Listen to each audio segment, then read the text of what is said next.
लगातार हमें सुनते आते हैं बजट की वजह क्या होती है, देश का खर्चा कैसे चलेगा। जैसा आपका घर का खर्चा चलता है वैसे देश का खर्चा चलेगा। लेकिन बजट को इस तरह से क्यों लाया जाएगा वो इसलिए जरूरी हो जाता है क्योंकि यही आपके देश का भविष्य और हमारे भविष्य को तय करता है। ये सिर्फ ऐसा नहीं है कि हेल्थ के लिए इतना दे दिया, एजुकेशन के लिए ले दिया, डिफेंस के लिए ले दिया, ये तमाम जो चीजें हैं ज्योत्सना, जैसा आप कहते हैं ना कि एक बजट आपके घर पर क्या असर डालेगा, ये देश के भविष्य पर क्या असर डालेगा। और पिछले कुछ साल से अगर देखा जाए 2014 के बाद से आप देख रहे हैं कि जो बजट है, ना सिर्फ बजट बड़ा है बल्कि साथ में बजट में जो कदम उठाए जाते हैं वो बहुत मायने रखता है। क्रांतिकारी बजट होता है। उसमें इसलिए होता है क्योंकि वो आने वाले वक्त और आपके एक तरह से देश के लाइफस्टाइल को भी बदलता है। देश के जो प्रगति के रास्ते पर हम कितनी तेजी से चलते हैं उसे भी गति देता है या तो फिर उसको स्लो कर देता है।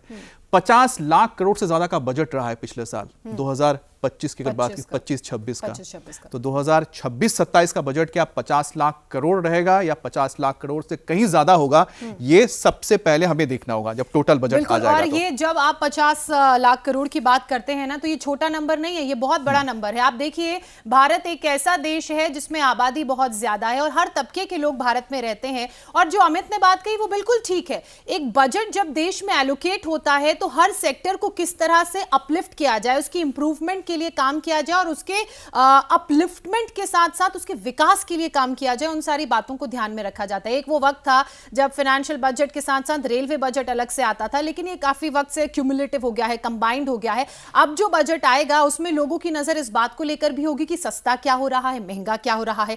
और जो आम जिज्ञासा लोगों के मन में होती है ना, वो ये होती है कि क्या पेट्रोल सस्ता होगा या महंगा होगा। क्योंकि पेट्रोल से ही हम अपनी चर्चा को शुरू कर रहे हैं। पेट्रोल एक ऐसी वस्तु है जिसका इस्तेमाल हर कोई करता है, चाहे कोई लोअर सेगमेंट ऑफ सोसाइटी से आता हो या कोई अपर स्ट्रैट ऑफ सोसाइटी से ही क्यों ना आता हो। अमित, अगर हम पेट्रोल और डीजल के प्राइसेस की बात की जाए तो बहुत वक्त गुजर गया है, हमने देखा है कि पेट्रोल का डीजल के प्राइसेस में किसी तरह का कोई फ्लक्चुएशन नहीं आया है, और आया भी है तो वो इतना मामूली है कि लोगों को पता ही नहीं चलता कि पेट्रोल डीजल के दाम कम हुए हैं। लेकिन वहीं क्रूड ऑयल को हम देखें तो क्रूड ऑयल बहुत महंगा नहीं है। जिस हिसाब से टैक्सेस लग के फिर जब कंट्री में रिफाइंड होकर पेट्रोल डीजल आता है उसके रेट्स कम नहीं हो रहे हैं। तो इस बार के बजट में क्या कुछ ऐसा होगा कि पेट्रोल और डीजल के दाम कम होंगे और लोगों के चेहरों पर खुशी आएगी?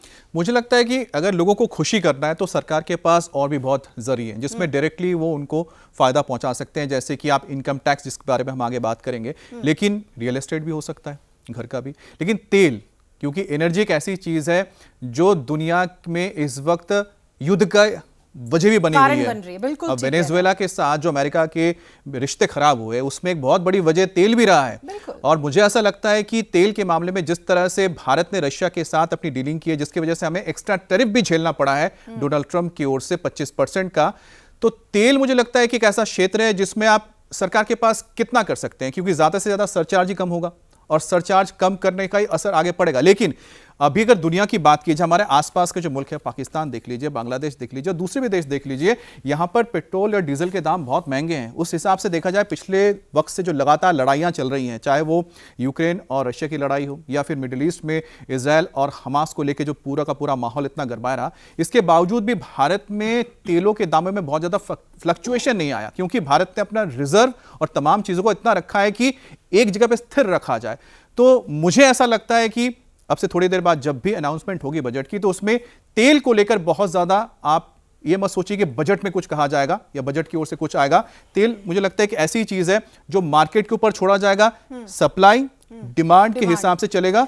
और इसमें मुझे लगता है भारत ने अपने पास एक अच्छा रिजर्व बना लिया है कि अगर बहुत ज्यादा बर्डन भी आता है तो एक साल के अंदर लोगों के ऊपर बर्डन नहीं आएगा। जिस तरह से पिछले दिनों देख रहे हैं, हमारे पास सरप्लस। इसलिए मुझे लगता है कि तेल के मामले में उम्मीदें मत रखिए, बस उम्मीद इतना रखिए कि जितना कम से कम उतना रहे, बड़े नहीं। उम्मीद इसलिए भी रख रहे हैं, मैं पढ़ रही थी अभी एक स्टेटमेंट आया है पेट्रोलियम मंत्री, कुछ दिनों पहले एक चैनल से बात करते हुए पेट्रोलियम मंत्री हरदीप पुरी की तरफ से कहा गया था, इशारों में बहुत क्लियरली ये बातें नहीं कही गई थी कि हो सकता है कि जो आगामी बजट है उसमें पेट्रोल के दामों में में कटौती हो सकती है, एक्साइज ड्यूटी को थोड़ा कम किया जा सकता है। एक ही ऑप्शन है सिर्फ, बस वही ऑप्शन है। अब एक्साइज ड्यूटी कम करना इसलिए भी कंफर्टेबल हो जाएगा क्योंकि कच्चे तेल के दाम जो है वो बढ़ नहीं रहे, वो काफी वक्त से स्टेबल है। तो ऐसे में जो टैक्सेस स्टेट गवर्नमेंट्स लगाती हैं, स्टेट गवर्नमेंट से पहले जो एक्साइज ड्यूटीज लगती हैं, क्या उन टैक्सेस में वैट है ना, ये सारे देखिए केंद्र सरकार से ज्यादा तो राज्य सरकार के पास है, क्योंकि अब ये सोचिए कि जहां पर यूपी में या दिल्ली की बात करें, आसपास भी जो, जब देखिए आरोप क्या लगता है, कांग्रेस और बीजेपी मिलकर आरोप लगाते हैं ना कि कांग्रेस बोलती है आपने इतने तेल के दाम कम नहीं किए। सबसे पहले तो आपके जहां राज्य वहां पर कम कर दीजिए, वहां पर तो आपने वैट लगा के रखा हुआ है, वैट इतना महंगा है। तो इस वजह से अगर तेल सस्ते, उत्तर प्रदेश में सस्ता हो रहा है तेल, दिल्ली में सस्ता तेल हो रहा है या हरियाणा में सस्ता तेल हो रहा है, तो हिमाचल प्रदेश में महंगा क्यों हो जा रहा है?